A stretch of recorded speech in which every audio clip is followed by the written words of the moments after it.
how to power down iPhone 16 Pro Max. So let's start the video. First of all, you can select any button, volume up or volume down, any one, and power button and press at the same time.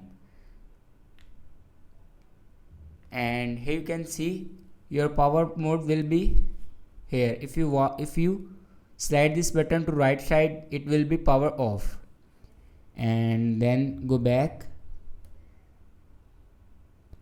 and you can shut down without using this button.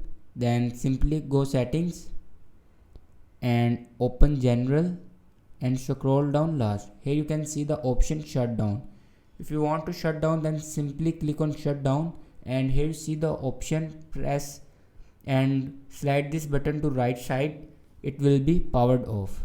And if you want to power off while using Siri, then simply say, "Hey Siri, powered off," and then simply click on power off, then it will be powered off.